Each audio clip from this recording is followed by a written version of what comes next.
Por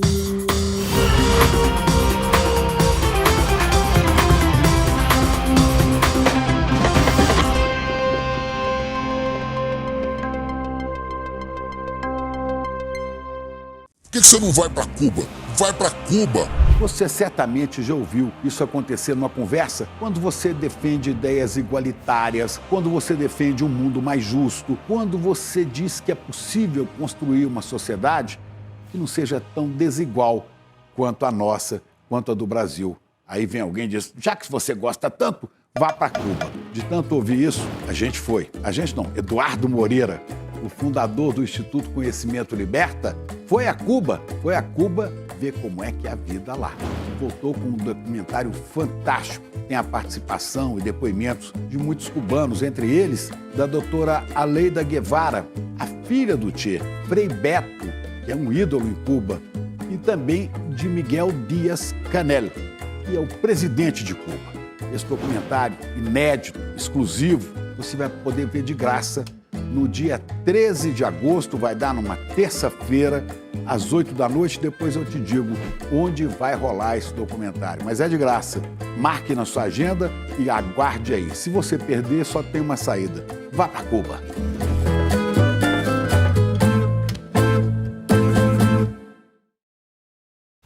Muito bem, pessoal, estamos começando o Desperta de hoje, são 7h03 da manhã, sexta-feira, 2 de agosto, sextou, né, rapaziada? Sextou, sextado, muito obrigado para todo mundo que já está por aí nas nossas redes sociais, estamos ao vivo no Twitter, na Twitch, no Facebook e no Instagram, e também principalmente nos nossos canais do YouTube. Muito bom dia para quem já está aí no nosso chat, vá chegando, vá dando bom dia para as pessoas, vá sendo educado e educada, claro, não pode colar chiclete no cabelo do coleguinha, vocês sabem disso, né? Não pode empurrar, não pode brigar. Fora isso, tá tudo liberado no nosso chat. Muito bom dia para quem já está dizendo de onde está assistindo a este programa. Muito bom dia também para as pessoas que assistem ao programa de outros países. Então, bom dia, boa tarde, boa noite, boa madrugada. Se você também está assistindo na reprise, nessa época do ano, aliás, muita gente está assistindo o programa na reprise por conta dos Jogos Olímpicos, né? Muita gente assistindo às Olimpíadas nesse momento e aí deixa para assistir o programa depois. Vocês sabem, o Desperta fica gravado nos nossos canais do YouTube, então você pode, inclusive, maratonar o Desperta ao longo do final de semana se você perdeu durante a semana. Estamos ao vivo no canal do YouTube do ICL Notícias, do Eduardo Moreira e do Leandro Demore. Se você quiser assistir a este programa também pela TV aberta, atenção, em Porto Alegre, Pop TV, em São Paulo, TVT, em Salvador da Bahia, estamos lá na TV Quirimurê, então pegue o controle, procure aí na sua televisãozinha, porque você pode assistir ao programa sem gastar a sua internet. Se você está em São Paulo também e quiser ouvir o programa pelo rádio, 2 emissoras de rádio transmitem o Desperta, a Rádio Brasil Atual e também a Rádio Heliópolis. Então muito bom dia para todo mundo que nos ouve, principalmente no carro. As pessoas têm o hábito maravilhoso de ouvir rádio no carro. Estamos ao vivo todos os dias também às 7 horas da manhã de segunda a sexta, trazendo as principais notícias do Brasil e do mundo. Se você está chegando agora, por gentileza, assine os nossos canais, ative o sininho, deixa seu like, faça aquela micromaratona que a internet exige que a gente faça para que esse programa tenha mais alcance. Claro, se você não quiser fazer nada disso, não tem problema, pelo menos você pode compartilhar este programa. Clique aí no link de compartilhar. Se você está vendo na reprise também, você pode fazer isso, pega o link de compartilhar, joga nas suas redes sociais, reposta aí no Twitter, no Facebook, manda para os seus grupos de discussão lá no Telegram, no e-mail, no WhatsApp, enfim. Espalhe este programa. Esse ano temos um ano eleitoral muito importante e temos, claro, várias outras notícias que estão andando por aí pelo mundo, né? Bom, vocês viram, na abertura do programa nós teremos o primeiro documentário internacional, um documentário espetacular sobre Cuba. Sabe aquela história, vai pra Cuba, né? Vai pra Cuba. Então a gente foi pra Cuba. Tanto mandaram a gente ir pra Cuba que a gente foi pra Cuba, né? Vocês mandam, gente. As pessoas ficam falando, se você não sei o que, você vai pra Cuba. Dá vontade de mandar a pessoa pra Arábia Saudita, se ela quiser encher o saco também, né?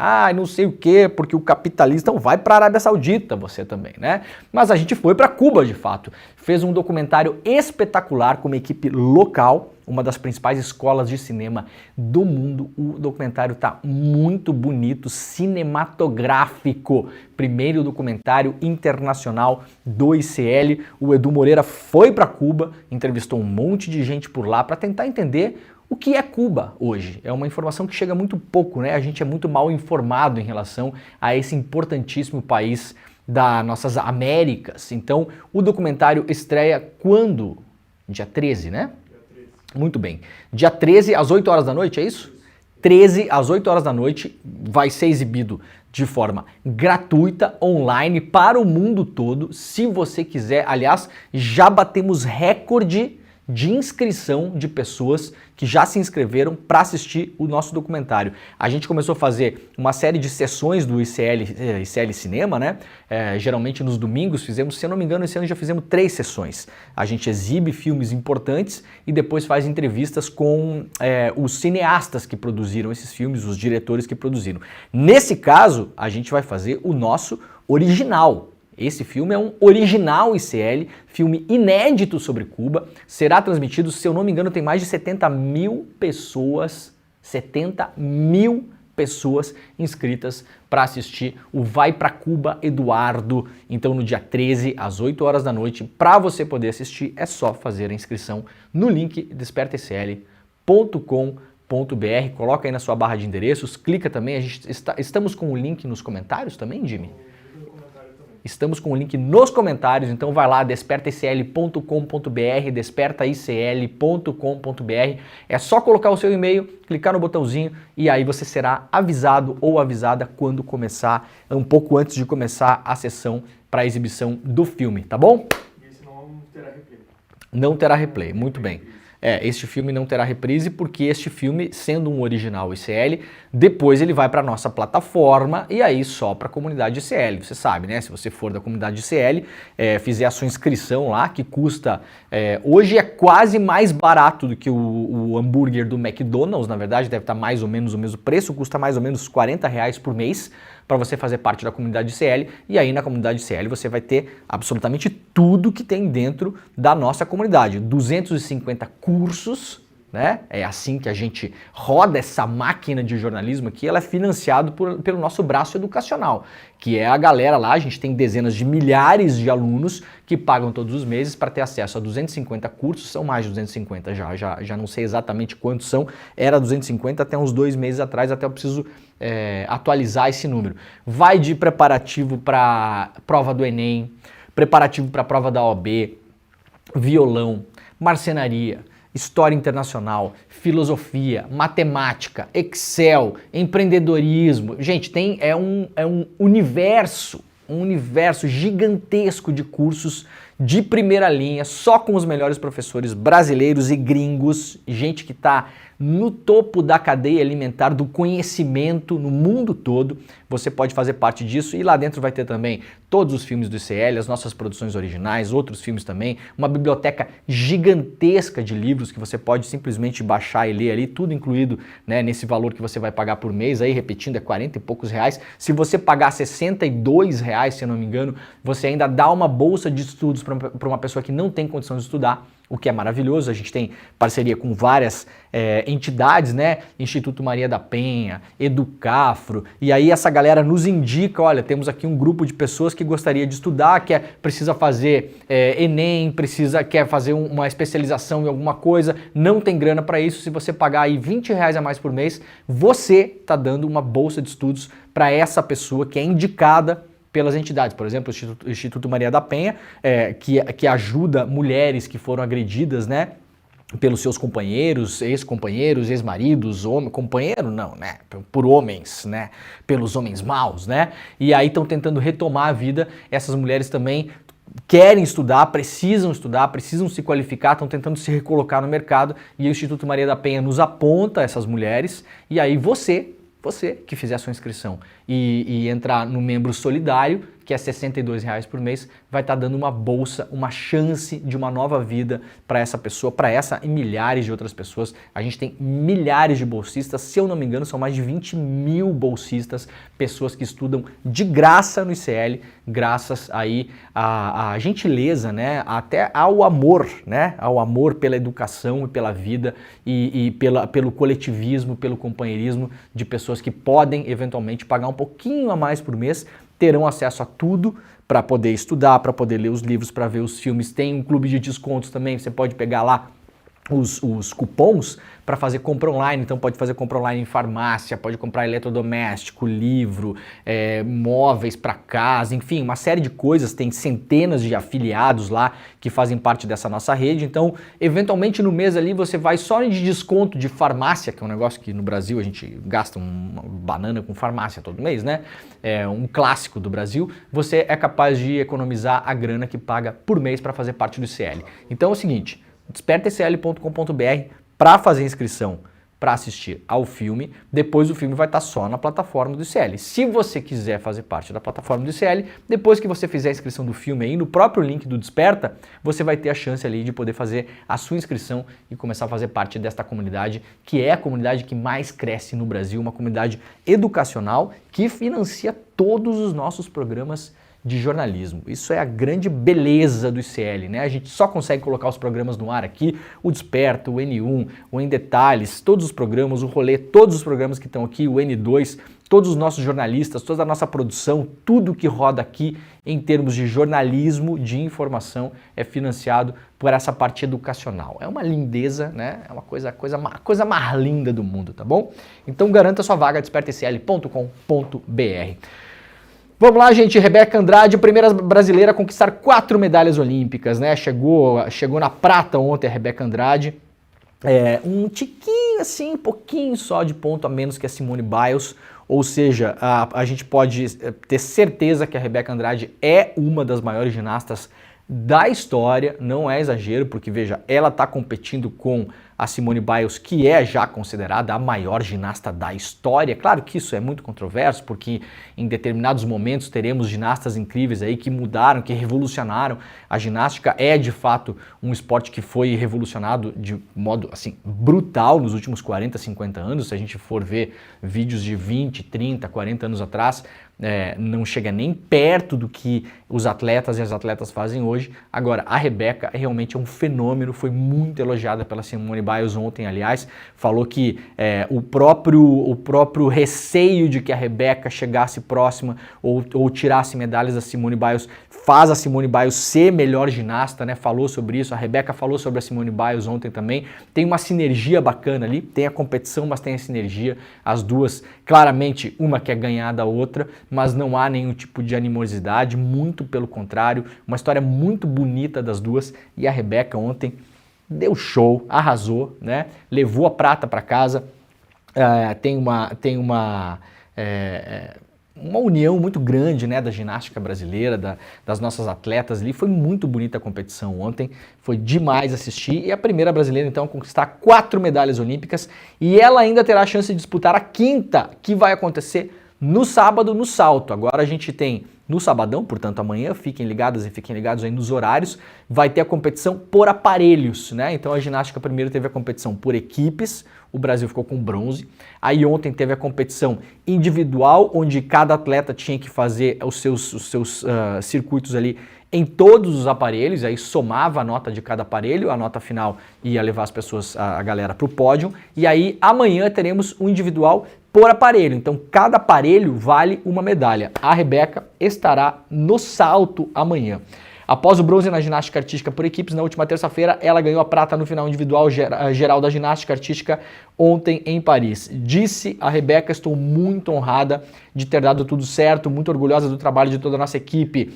São competições que foram muito difíceis para mim e eu lutei até o final, eu dei o meu máximo, estou muito orgulhosa de mim e do meu resultado. Lembrando que a Rebeca chegou a pensar em parar, né? Fez cirurgias no joelho, teve vários problemas em relação a isso. E também a própria Simone Biles foi uma pessoa que incentivou a Rebeca a continuar. Essa história é muito bonita. Aliás, a história da Rebeca merece um documentário. A história da Biles tem um documentário, se eu não me engano, no Netflix. Eu ainda não assisti, mas como dizia o Silvio Santos, né? A minha filha, número 2, já assistiu e falou que é muito bom. Então eu estou pretendendo assistir no final de semana para aproveitar aí o nosso grande e maravilhoso espírito olímpico, né? Marcha atlética também trouxe prata inédita para o Brasil nessas Olimpíadas. O atleta Caio Bonfim conseguiu a primeira medalha de prata para o Brasil na marcha atlética ontem. O Caio fez a prova de 20 km em 1 hora, 19 minutos e 9 segundos. O ouro ficou com o equatoriano Brian Daniel Pintado, que chegou apenas 14 segundos antes do brasileiro. Álvaro Martín da Espanha ficou com bronze com um tempo de 2 segundos abaixo de Caio, chegou bem pertinho do Caio, né? O Caio fez uma prova super arriscada, ele explicou ontem. Ele saiu na frente do pelotão, liderou a prova quase toda, ficou à frente, até tem uma foto espetacular, olha só isso aqui, ó. Olha que imagem incrível, né? Muita gente fala que meio que formou um mapa do Brasil aqui, né, Gabrielzinho? Parece aquela cena do Forrest Gump. Isso. Muito bem, não tinha pensado nisso ontem. É verdade, olha só. A foto tá invertida, tá, gente? Olha, meio que dá uma formada num pseudo mapa do Brasil aqui, né? Muito bonito, né? Essa foto foi tirada, na verdade, ela tá assim, né? Tá ao contrário. Daí a galera na internet inverteu a foto e aqui tá o nosso atleta, o Caio, liderando o pelotão. Ele foi punido 2 vezes. A marcha atlética é aquela parada que você não pode tirar os 2 pés do chão ao mesmo tempo, né? Se eu não me engano, né? Então você tem que ir... É isso, né, Jimmy? Um pezinho. Na verdade, é caminhar rápido, né? É tipo isso. É o cara que consegue caminhar mais rápido no mundo. Se você tirar os 2 pés, der um trotezinho assim, você é punido. 3 punições, é eliminado. O Caio falou que arriscou mesmo, liderou o pelotão, foi punido 2 vezes, estava lá quase tomando a 3ª punição. No finalzinho, perdeu a 1ª posição para o equatoriano. De todo modo, é uma história muito bonita, a história dele, aliás. O pai dele foi atleta de marcha atlética, a mãe dele foi atleta de marcha atlética, a mãe dele é treinadora dele, sempre teve o sonho de ganhar uma medalha olímpica e ontem ele declarou que ganhou a medalha, falou, né, mãe, agora você tem uma medalha olímpica. Eu fiquei até emocionado agora de me falar isso. É muito legal, né, cara, o esporte, né, cara? Que história incrível, ele já tinha participado de 3 outras Olimpíadas, tinha chegado em outras colocações, né, se não me engano, 14º, 5º, 6º e tal, e aí ontem conseguiu a prata, parabéns, e essa foto é espetacular, né? Aliás, essa Olimpíada tá recheada de boas fotos, né? Teve aquela foto do Medina, teve essa foto aqui agora, a gente está vendo cada imagem incrível dessa Olimpíada de Paris. Ontem o Medina eliminou o outro brasileiro, Chumbinho, avançou à semifinal do surf na quinta-feira, né? Portanto, estamos na semifinal com o Gabriel Medina. A próxima bateria, onde ele vai encarar o australiano Jack Robinson, que é o atual número 3 do circuito mundial, vai acontecer no próximo sábado. O mar não estava grandes coisas, né? Ao contrário dos primeiros dias, que estava um mar espetacular, né? Um mar perfeito. Ontem estava mais ou menos, umas ondas meio confusas, não estavam muito bem formadas. E aí agora, amanhã, teremos, e aí também vai depender das condições do mar, né? O surf tem dessas coisas, né? Você tem que esperar a natureza fazer a sua parte também. A Tatiana Weston Webb, também brasileira, avançou à semifinal do surf feminino. A Luana, nossa outra atleta, foi eliminada. A Tatiana venceu sua bateria, mas a Luana foi derrotada nessa quinta-feira em Teahupo, lá no Tahiti. Tatiana Weston Webb venceu sua bateria contra a espanhola Nadia Erostarbe.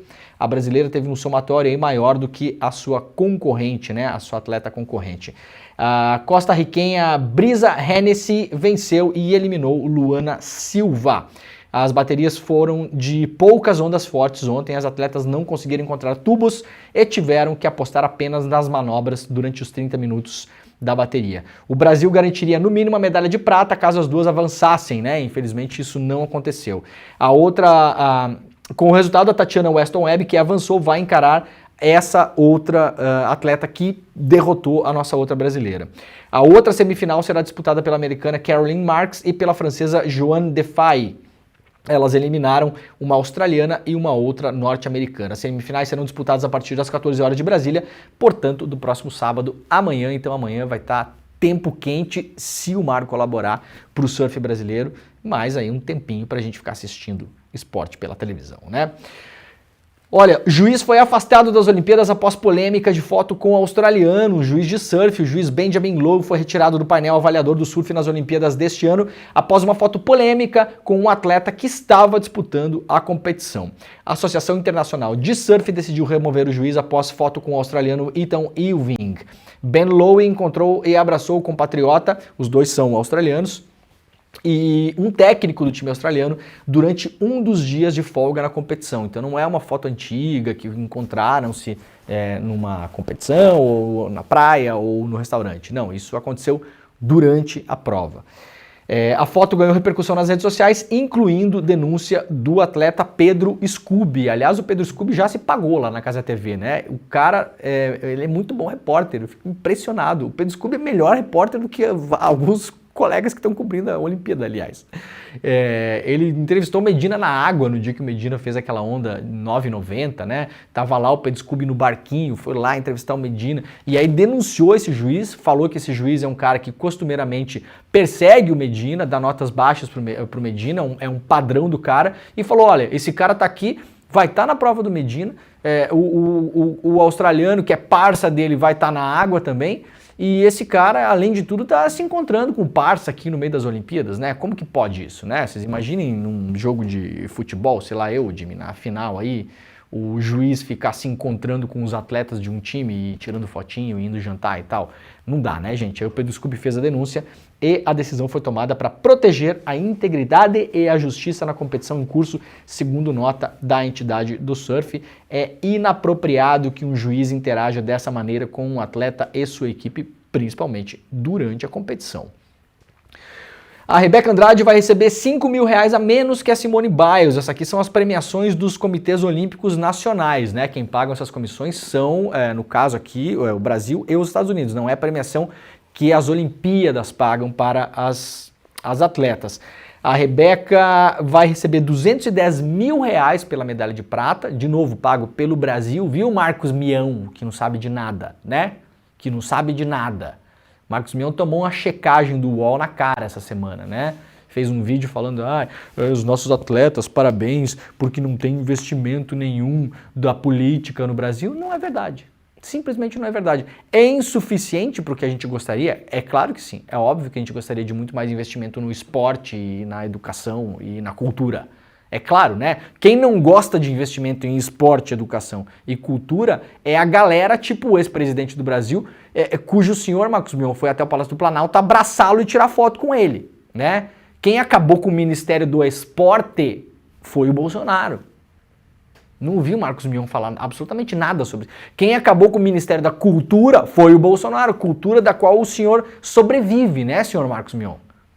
Na Rede Globo, a Rede Globo sobrevive muito de cultura, né? Inclusive com lei de incentivo, patrocínio estatal, dinheiro de estatal, patrocínio de Petrobras na publicidade da televisão, né? Então o senhor, Marcos Mion, o senhor sobrevive de dinheiro do Estado também, né? Não, quem paga meu salário é a Globo. O dinheiro da Globo vem da onde, Marcos Mion? Da árvore? Cai do céu? Chove dinheiro lá no Projac, por acaso? É bom ter uma consciência de onde a gente tá, né? Para não falar bobagem. Foi falar bobagem, tomou uma checagem na cara. É claro que o Brasil não investe tudo que a gente gostaria no esporte, na educação, na cultura, mas quem luta por isso realmente nesse país não é o Bolsonaro que o senhor foi lá abraçar junto com a Michelle, né, Marcos Mion? E não falou absolutamente nada durante 4 anos do governo Bolsonaro, onde o dinheiro do esporte e da cultura foi pro espaço. E aí depois fez um outro vídeo reclamando, Jimmy, porque as pessoas politizaram o que ele falou. É engraçado, né? Ele falou de política, ele não gostou que as pessoas responderam sobre política. Tava falando do quê, o Marcos Mion? Tava falando do quê? Não entendi exatamente do que o senhor tava falando. Falou bobagem. Olha aqui a premiação. A Simone Biles vai receber um pouquinho a mais do que R$5.000 a mais do que a Rebeca. Em dólar. Isso aqui é o que paga o governo dos Estados Unidos para Simone Biles. Tá? Então não é que o governo dos Estados Unidos vai pagar 25 milhões para a Simone Biles. Não, vai pagar uma grana que é quase igual à nossa. Se o dólar tivesse um pouquinho mais baixo, aliás, ia ser o mesmo dinheiro. Mesmo dinheiro. E se tivesse um pouquinho mais baixo ainda, a Rebeca ia receber mais do Brasil do que a Simone Biles dos Estados Unidos. Tá? Então, de novo, eu não estou dizendo aqui que chove dinheiro no esporte brasileiro. Está longe disso. Mas não é a bobagem que o Marcos Mion falou. Tá? Porque aí vira o papinho. Entendeu? Qual que é o assuntinho, né, subcutâneo desse papinho? É o papinho da enchente. É o povo pelo povo. Entendeu? É a meritocracia. É o governo só me atrapalha. Se não fosse o governo eu ia ser melhor ainda. Eu só consegui tudo por causa do meu esforço. Não é assim que a coisa funciona. Se não tivesse investimento estatal no esporte brasileiro, não teria medalha olímpica. Como, aliás, antes de Sydney, procurem as estatísticas. Praticamente não tinha medalha olímpica, porque não tinha dinheiro. Tem muito dinheiro nos atletas olímpicos hoje? Não, não tem. Não tem. Não tem o suficiente. Agora, Não é que não tenha nada. Se não tivesse, não tinha medalha. A imensa maioria, aliás, todos, ou treinam graças a dinheiro. Pega o vôlei. Quem é que sustenta o vôlei no Brasil? O nosso time. É o Banco do Brasil. Sabe quanto é o patrocínio, Gabriel, do Banco do Brasil pro vôlei? 60 milhões de reais. 60 milhões. O Banco do Brasil é dinheiro de onde, ô Marcos Mion? Da árvore? Ou é dinheiro do Estado? Decisão estatal, decisão política. É uma decisão política de colocar dinheiro no vôlei. Né? Aliás, muitas vezes contestada, porque talvez podia ser um pouco menos no vôlei, um pouco mais em outros esportes, mas é uma decisão política ali. Onde treinam boa parte dos atletas olímpicos brasileiros? Nas Forças Armadas. Quem sustenta as Forças Armadas? Eu, o Jimmy, né? Vocês que estão assistindo, você também, Gabriel, todo mundo. Quem sustenta as Forças Armadas? Nós, sociedade civil, pagadora de impostos, não é? Quem sustenta? Ou o Exército faz dinheiro de algum modo? O Exército, na verdade, só gasta dinheiro. Né? Então também não é o Exército que está treinando essa galera. Não, quem tá fazendo esse pessoal conseguir treinar é a sociedade civil, através do nosso trabalho, com direcionamento de dinheiro. Então é bom não falar bobagem, entendeu? É bom de vez em quando não falar bobagem, né? Papinho coach, papinho mole, entendeu? O povo pelo povo, o Estado só me atrapalha, os heróis da superação que não tem nenhum apoio. Mentira. Tá aí, tá aqui mais uma prova, a premiação é praticamente a mesma. Bom, a Rebeca falou que vai parar, né? Infelizmente, né? O individual geral exige muito do meu corpo, disse ela, principalmente dos membros inferiores, né? Eu já trabalhei isso na minha cabeça e queria muito que hoje fosse uma competição especial para mim, e foi, porque para mim vai ser o meu último Mundial Individual Geral, minha última Olimpíada Individual Geral. Então não pretende mais, pode participar por equipes, como está fazendo, aliás, a Jade Barbosa, né? Que já é das atletas ali a atleta mais velha, né? Em termos de idade. Participa por equipe, é super importante a experiência dela ali para o grupo. É muito possível que a Rebeca continue fazendo isso, mas no individual geral ela já anunciou que não pretende mais competir. Mas essas coisas mudam também, porque os atletas são muito competitivos, né? Então eles, quando vê, tá ali na boca do caixa, tá com índice, tá saltando melhor que a outra, vamos que vamos, né? Vamos torcer para dar, né? Vamos lá para a Folha de São Paulo. Recuo de geleiras nos Andes é sem precedentes na civilização humana, mostra estudo. O recuo das geleiras nos Andes é algo sem precedentes na história da civilização, afirma um novo estudo publicado nesta quinta-feira na revista Science. A descoberta chocou os cientistas que inicialmente planejavam estudar o atual estado das geleiras e como elas mudavam ao longo da civilização humana. Achamos que estávamos décadas distantes deste resultado, disse o Andrew Gorin, principal autor do estudo, que inicialmente achou que os resultados eram um acaso. Eles foram confirmados, no entanto, por amostras posteriores. Isso mostra que está acontecendo mais rápido do que aqueles que estudam o tema imaginavam. Corregedoria da ABIN decide por demissão de agente investigado por espionagem ilegal. A Corregedoria da ABIN concluiu no mês passado um processo administrativo disciplinar feito sobre o agente Fabrício Cardoso de Paiva por abandono de cargo em 2022 e a recomendação da ABIN foi pela demissão do agente. Ele também é um dos investigados pela Polícia Federal no caso da ABIN Paralela.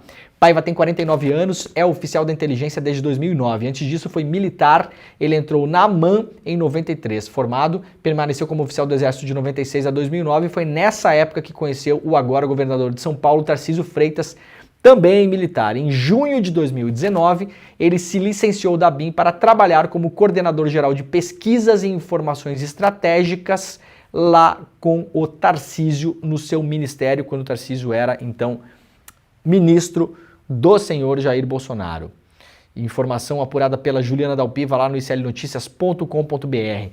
Caixa Econômica Federal tem áreas estratégicas, 11 nomes que foram das gestões Temer e Bolsonaro.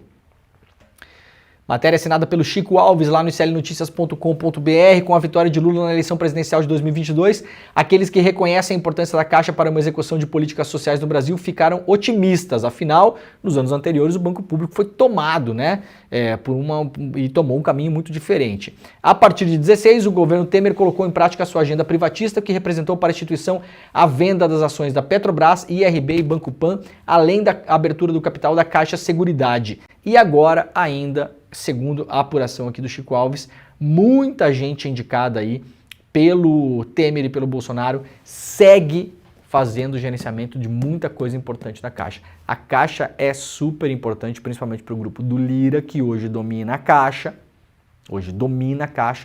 por conta, principalmente, das apostas esportivas.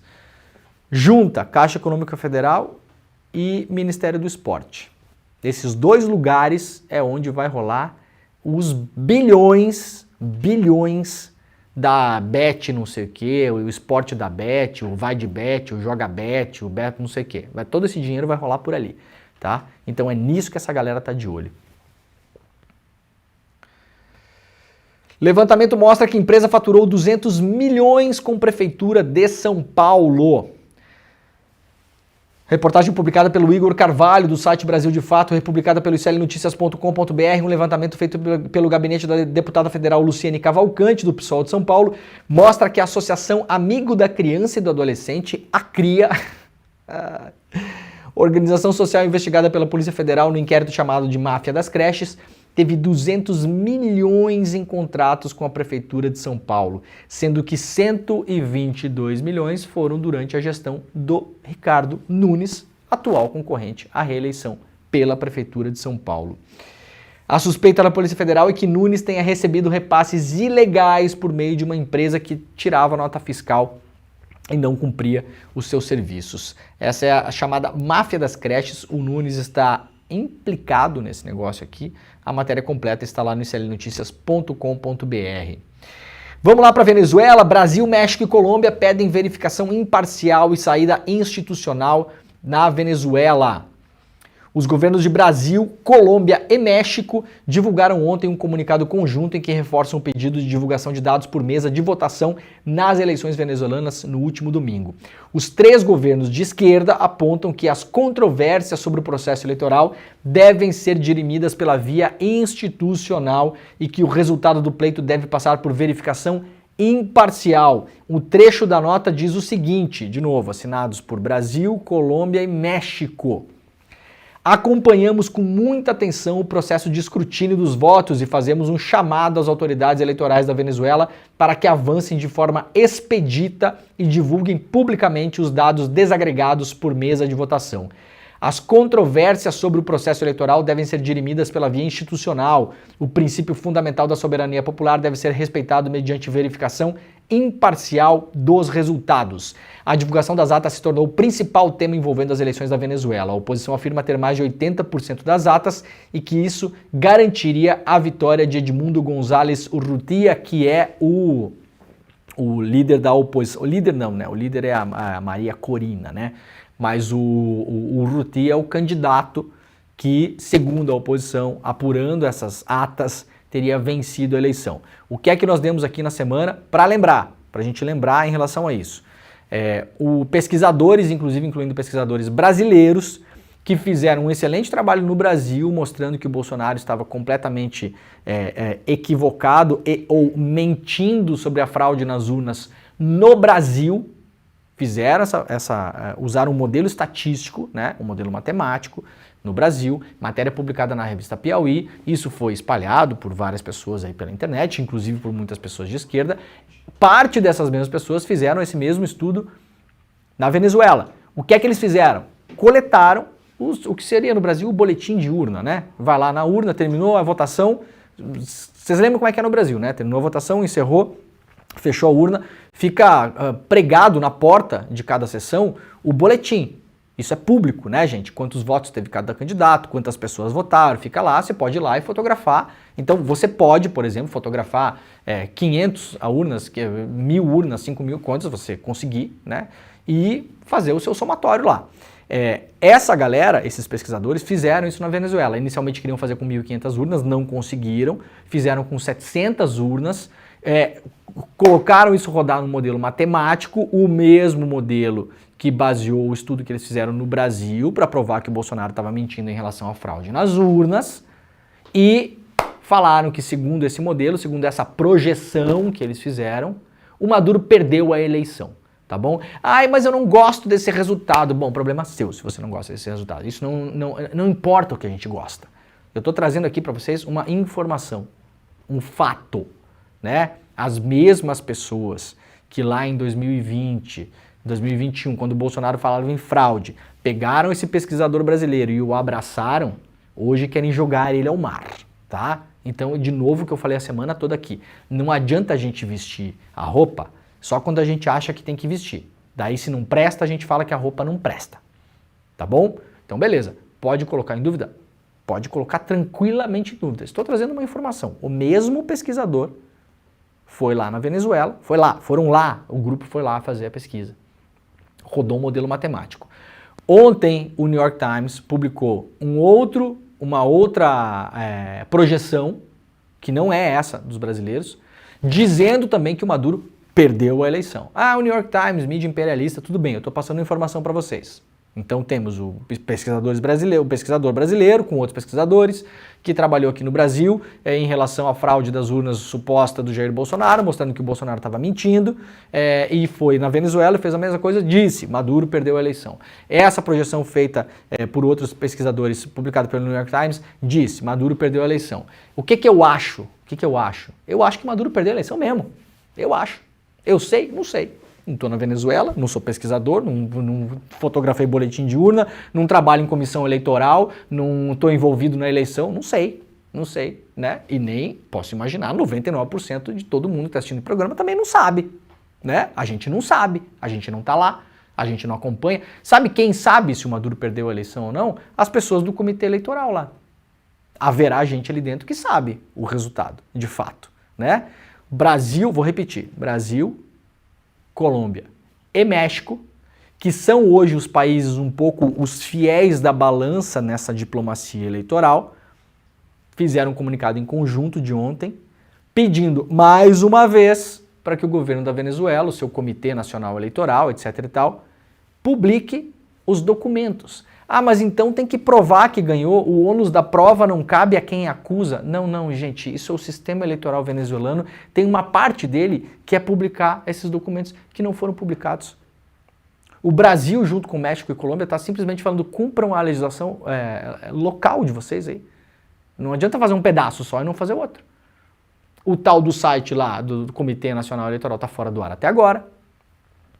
Então, assim, o que eu acho? Eu acho que o Maduro perdeu a eleição mesmo. Ai, mas aí o imperialismo, não sei o que. Bom, gente, consequências. Pobre Venezuela. Pobre Venezuela.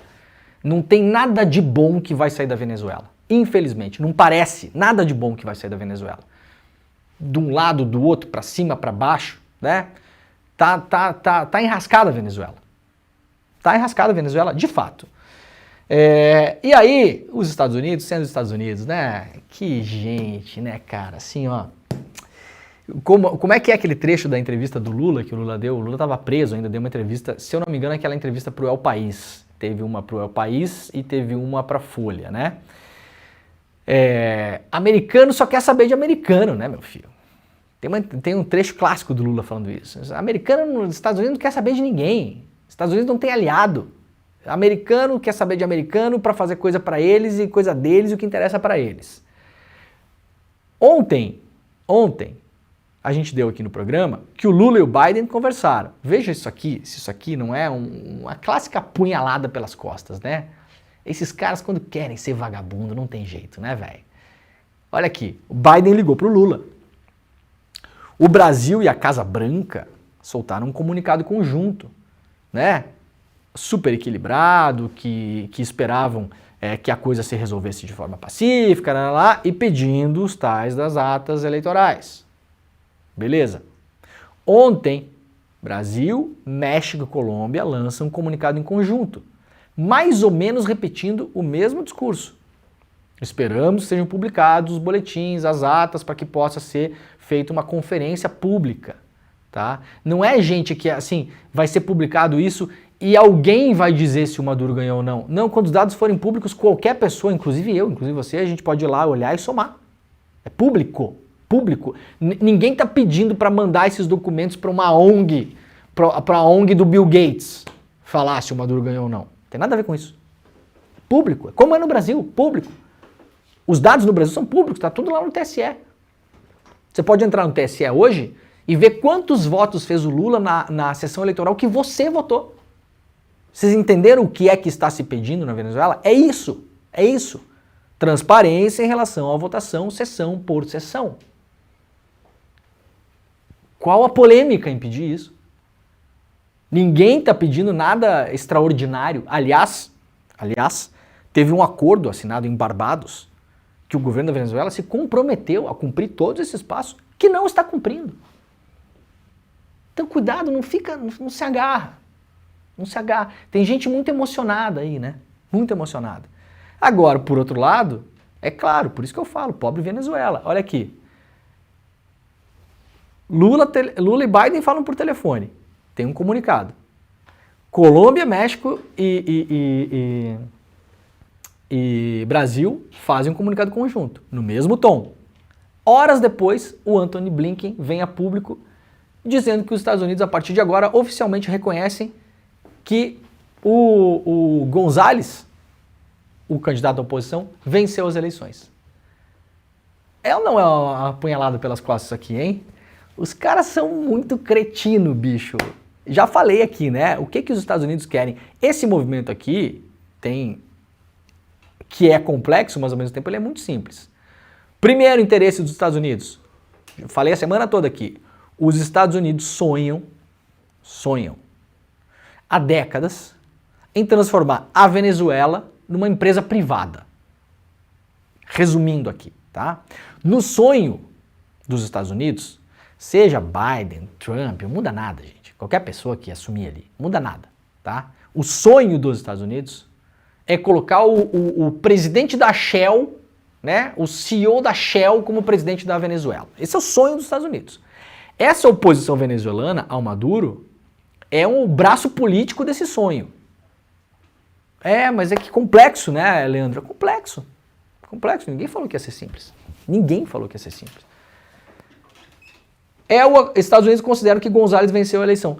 Como que os Estados Unidos podem considerar isso? Aliás, é muito diferente. Vejam, eu acabei de falar aqui, eu acho que o Maduro perdeu a eleição. Eu acho que o Maduro perdeu a eleição, tá com toda a cara, aliás. Se não tivesse perdido, tinha publicado logo esses documentos, tá aqui, ó, confiram aí, ganhei, pronto. Tá?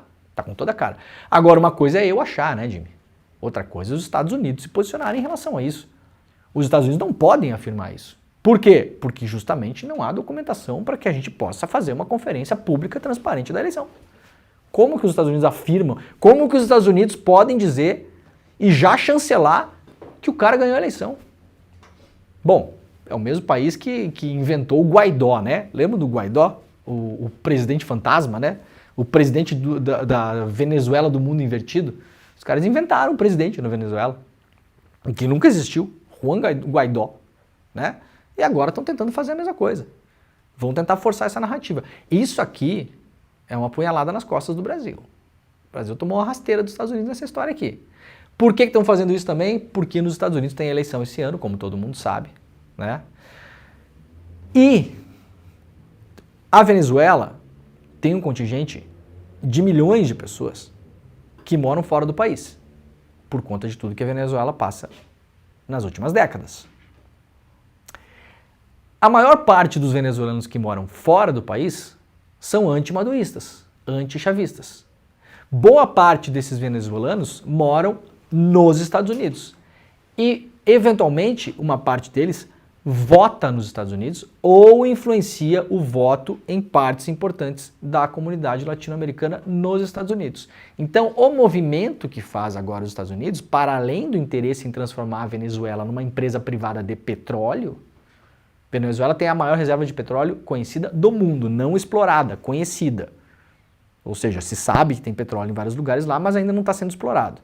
Para além disso, há, obviamente, o interesse eleitoral imediato da campanha agora da Kamala Harris em chamar para si a simpatia desses venezuelanos anti-chavistas, anti-maduristas, que moram nos Estados Unidos, que votam, ou que seus filhos que nasceram lá votam, ou que conseguem influenciar parte da comunidade latina na votação dos Estados Unidos. Então, como diz o Lula, americano só pensa em americano, só fala de americano, só olha para americano, só faz o que americano quer. Esse é o movimento que está sendo feito agora pelos Estados Unidos. O Celso Amorim voltou ao Brasil, né, depois de um tempo lá na Venezuela. Amorim diz que o Brasil está decepcionado com a demora das atas na Venezuela. Celso Amorim, assessor internacional do presidente Lula, diz que o Brasil, assim como outros países, está decepcionado com a demora do Comitê Eleitoral Nacional Eleitoral da Venezuela para divulgar as tais atas da contestada eleição do último domingo.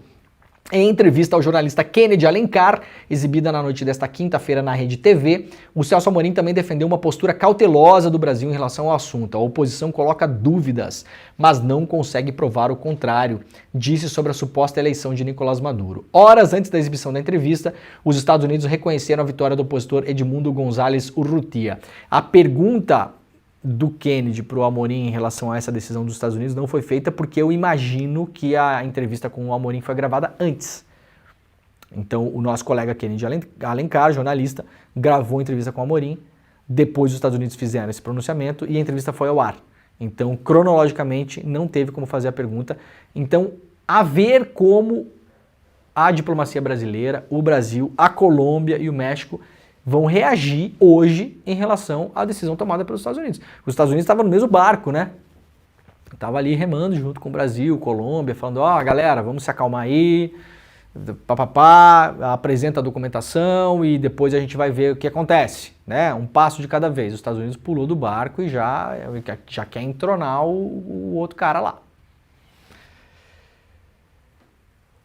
Maduro diz ter prendido 1.200 pessoas após protestos e que as enviará para prisões de segurança máxima. O presidente da Venezuela, Nicolás Maduro, disse ter prendido mais de 1.200 pessoas após os protestos que tomaram o país após a eleição venezuelana. Vejam, só para chamar a atenção aqui, né? O G1 chama o Maduro de presidente, a Folha chama de ditador, os Estados Unidos chama de autocrata. Vejam como tudo está em disputa e tudo é uma decisão editorial ideológica também, só para a gente ficar ligado nisso.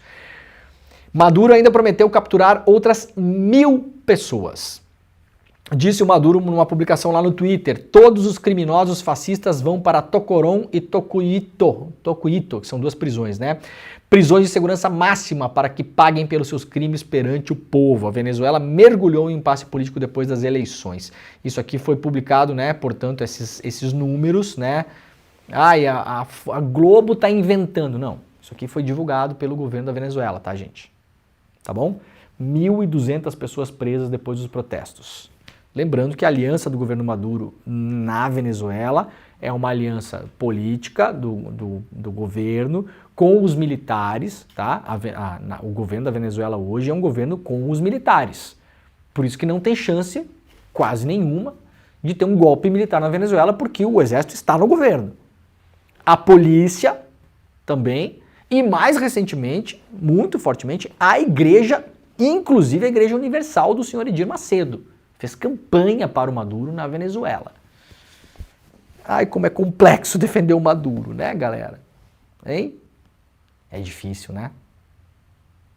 Não parece uma coisa legal não, né? Aliança político-militar, religiosa, policial. De uma eleição que acontece e você não publica a documentação óbvia da eleição que o Brasil publica, por exemplo. Né? Tô falando a semana toda aqui. No começo da semana as pessoas estavam bem brabas. Agora acho que as pessoas estão um pouco menos brabas porque conseguiram entender um pouco o que está acontecendo lá. Não dá, né, gente? Bom, uma imagem emblemática ontem. O Brasil assumiu a embaixada argentina em Caracas. Olha aqui, isso aqui é o hasteamento da bandeira. A bandeira foi hasteada na embaixada argentina, lá em Caracas. 6 opositores ao Nicolás Maduro, que são ligados à campanha da oposição, entraram na embaixada para se asilar. A Argentina, como é liderada pelo idiota do Milei, se precipitou em falar que o Maduro tinha perdido a eleição, que não sei o quê, falou um monte de bosta, para variar, né? Lógico. Ficou com medo que o Maduro mandasse, ou o exército, ou a polícia, ou alguém invadisse a embaixada da Argentina. O Milei recorreu ao Lula. Veja só o comunismo, né, Milei? Tem muita gente falando que o Milei deveria chamar o cachorro dele para cuidar da embaixada, né? O Milei tem um negócio com o cachorro dele, né? O cachorro dele morreu, mas ele fala com o espírito do cachorro, não sei o que, barará. Aí muita gente maldosa aí falando, o Milei deveria mandar o cachorro dele para cuidar da embaixada, né? Mas não mandou o cachorro, ligou pro adulto na sala, né, Milei? Como você é um idiota, um inepto, um imbecil, um babaca e outras coisas mais, teve que ligar para o adulto na sala, que é o Lula, do qual você falou mal, veio ao Brasil lá no evento lá dos fascistas lá do Bolsonaro, não fez visita oficial ao Lula, né? Por que não recorreu ao Eduardo Bolsonaro para cuidar da embaixada lá, hein? Seus parceiros aí, os brother. Não, ligou pro Lula na surdina, rabinho no meio das pernas, né, Milei? Hein? Botou o rabinho no meio das pernas, pediu Lula, pelo amor de Deus, ajuda lá. O Brasil assumiu a embaixada da Argentina em Caracas, imagem histórica. Ontem eu fiquei sabendo, não sabia, que é a segunda vez que o Brasil faz isso com embaixadas da Argentina. O Brasil assumiu a embaixada da Argentina também em Londres, durante a Guerra das Malvinas, né? Disputa entre a Inglaterra e a Argentina, pelas Ilhas Malvinas, que os ingleses chamam de Falklands. E aí o Brasil também assumiu a embaixada argentina em Londres naquela época pelo mesmo motivo, né? Por algum receio de que a embaixada fosse invadida ou acontecesse uma coisa mais grave. Tá aí foto histórica produzida neste momento histórico também. Milei agradece o Brasil, o inesperado gesto provocado pela crise na Venezuela. O libertário, BBC, BBC, tenho tanto apreço pelo trabalho que vocês fazem que assim, mas não dá, né? O libertário argentino. Que mané libertário, gente? Parou, tá? Durante a campanha dava pra dar uma disfarçada, né? Mas agora foi já, né? Já foi, né? Extrema direita, tá, galera? Vamos facilitar a vida de todo mundo aí, não vamos ficar inventando historinha, né? Javier Milei agradeceu o Brasil de Luiz Inácio Lula da Silva. A cena inesperada aconteceu nessa quinta-feira, porque o governo brasileiro, a quem Milei ataca frequentemente, com quem reduziu as relações, assumiu a embaixada em Caracas. O Brasil tomou a coordenação da representação do país vizinho a pedido da Argentina, depois do Nicolás Maduro ter rompido relações diplomáticas com o país de Milei e ter ordenado a expulsão dos diplomatas argentinos do país. O mesmo está sendo negociado com a embaixada do Peru. Eu não sei se o Brasil já não assumiu a embaixada do Peru ou se vai assumir ainda hoje, mas foi um pedido que foi feito também em relação à embaixada do Peru pelo mesmo motivo, né? Vamos lá, seguir aqui. PF suspeita que agentes que integram a BIM Paralela trabalharam clandestinamente na campanha de ramagem em 2022. Hipótese foi exposta durante o depoimento do parlamentar realizado há 2 semanas na investigação sobre a estrutura irregular mantida dentro da ABIN, matéria publicada lá pelo jornal O Globo de hoje. Lembrando, o Ramagem é deputado, né? Então, dentro da investigação da BIM Paralela, há a suspeita de que agentes da BIM tenham trabalhado na campanha do Ramagem.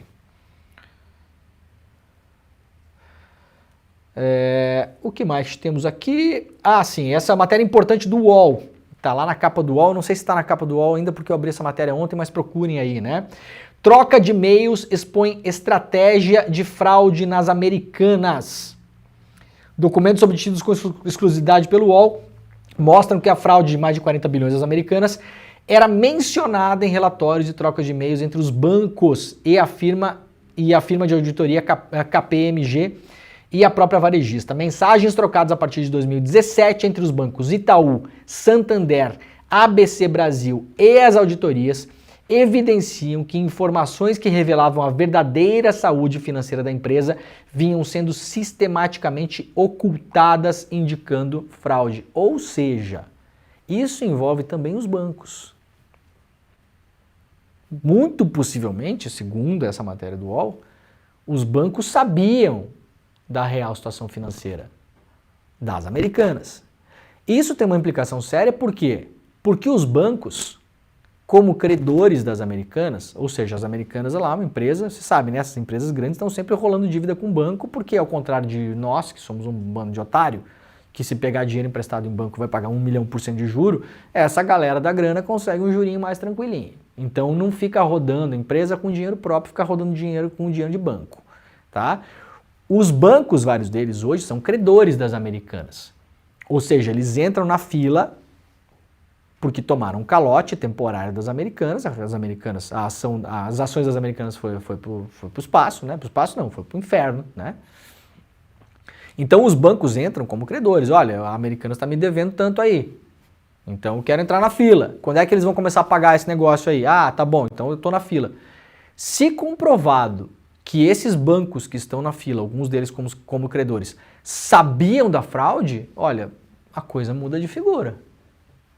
Muda de figura. Eles terão que ser ressarcidos? Primeiro. Eles serão investigados? Segundo. Ou eles já estão sendo investigados? Fica uma grande dúvida em relação a isso, né? Os bancos em geral são poupados dessas coisas. Eu lembro durante a apuração da Vaza Jato, para terminar o programa de hoje, que o próprio Deltan Dallagnol falou que era melhor não investigar os bancos, porque vários bancos sabiam o que estava rolando ali, né? Mas o Deltan tinha um medo de risco sistêmico nos bancos. Medo esse que ele não teve em relação às construtoras e à Petrobras, né? As construtoras quase todas praticamente quebraram. A Petrobras teve que entubar 6 bilhões de prejuízo em balanço por conta de corrupção. Jogou as ações da Petrobras para baixo. Desinvestimento, uma série de problemas, perda de emprego, né? Isso Deltan não estava preocupado. Quando mexeu nos bancos, Deltanzinho ficou preocupado. E aí decidiu não investigar. Não sei porquê, mas por acaso logo depois fez uma palestra lá na Febraban, inclusive com cláusula de sigilo, ninguém sabia. Tinha o contratinho do Deltan, pagaram uma grana para ele falar para banqueiro durante o ano eleitoral. Contrato de sigilo, não podia divulgar a palestra. Graças às mensagens da Vaza Jato, ficamos sabendo disso depois. Né? É bom ser banco, né, gente? Muito bem, o programa está acabando. Sextou sextado, galera. Muito obrigado para todo mundo que nos acompanha ao longo da semana aí. Uma semana pesada, difícil também da gente entender as coisas, né? Esse tema da Venezuela é um tema espinhoso, para dizer o mínimo, né? Há que se ter cautela e também muita humildade, ler, entender, falar, não sei, não tô lá, não conheço, vamos lá, vamos pegar aqui, vamos lá, mas a gente também tem que usar a nossa cabeça, a nossa massa encefálica, usar a lógica, olhar para as evidências, né? Que é o que a gente tentou fazer ao longo da semana aqui. Tá bom? Segunda-feira estaremos de volta, está começando o SL Notícias, primeira edição. Muito obrigado, ótimo final de semana, ótimas Olimpíadas para todo mundo e que venham mais medalhas para o Brasil e para os nossos atletas e para as nossas atletas. Um beijo, tchau. E aí, gente, tudo pronto para gravar? Eu sou Juliana Baroni e tenho um convite especial para você. No dia 13 de agosto, uma terça-feira às 20 horas, vai acontecer uma exibição online e gratuita do filme Vai Pra Cuba, Eduardo, o primeiro documentário internacional do CL. O documentário, dirigido por mim, mostra um ponto de vista único sobre um dos países que mais gera discussões e debates sobre justiça social e o modelo de sociedade que queremos. Nesse documentário, Eduardo Moreira entrevistou figuras muito importantes para que a gente possa entender a história de Cuba, como Aleida Guevara, ativista e filha de Che Guevara, o presidente de Cuba, Miguel Díaz-Canel, e também figuras do povo cubano, da cidade e do campo. Eu espero você lá.